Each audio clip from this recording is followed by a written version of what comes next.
సంగమను శరీరమునకు ఆయనే శిరస్సు, ఆయనకు అన్నిటిలో ప్రాముఖ్యత కలుగు నిమిత్తము ఆయన ఆది ఉండి మృతుల్లో నుండి లేచుటకు ఆది సంభూతుడు ఆయన. అంటే అన్నిటిలో ఆయనకి ప్రాముఖ్యత ఇస్తున్నామా? అన్నిటిలో ఆయనకి ప్రాముఖ్యత కాదు, కొన్నిటిలో కూడా నేను నీకు ప్రాముఖ్యత ఇవ్వలేని స్థితిలో ఉన్నా, దయతో నన్ను క్షమించు. ఇక దేనికి మనం ప్రాముఖ్యత ఇస్తున్నామో మనం పరీక్షించుకుంటే చాలు, మనకు మనం చెప్పుకుంటే చాలు, మనకు మనం చెక్ చేసుకుంటే చాలు.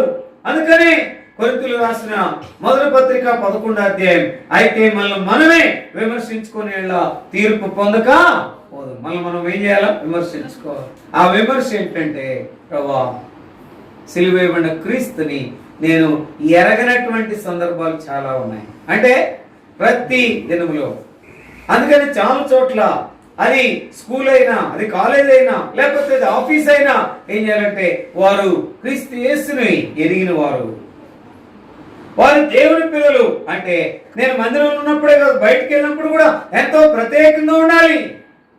అప్పుడే ఆయనకి మహిమ కలిగిగా ఉంటుంది ఎక్కడున్నా. అందుకని దేవుని పిల్లైన వారు ఎక్కడికి వెళ్ళి ఏం చేయాలి? ఆయనకి అన్నిట్లో ప్రాముఖ్యత. అంటే ఎక్కడికి వెళ్ళి ఏం చేయాలా? ప్రాముఖ్యత ఇవ్వడం అంటే ప్రత్యేకించబడటం అంటే దేవుల్లో ఉండడం అంటే ఆయనలో ఉన్నవారు ఏం చేయాలా? నీ బ్యాగ్లో ఏముండాలా? ఏముండాలి? బైబిల్ ఉండాలి. బైబిల్ ఉంటుందా? అన్నీ ఉంటాయి కానీ బైబిల్ ఉంటుందా? బైబిల్ ఉండటం కూడా భయమే, తీసుకెళ్ళటం కూడా అది అంటే చాలాసార్లు మన జీవితంలో ప్రాముఖ్యత ఇవ్వటం లేదన్నది మీకు జ్ఞాపకం చేస్తున్నా. దయచేసి గమనించండి. మీరు ఆఫీస్కి వెళ్ళేటప్పుడు దేవుని వాక్యాన్ని, బైబిల్ని మీ బ్యాగ్లో పెట్టుకోండి. అది మిమ్మల్ని ఎంతగా నడిపిస్తుందో. ఏదైనా కలవరపడినప్పుడు, లేకపోతే అర్థం కానప్పుడు, లేకపోతే ఏదైనా సమస్య వచ్చినప్పుడు, చిక్కులో పడినప్పుడు బైబిల్ తీసి వాక్యం చదువుకో.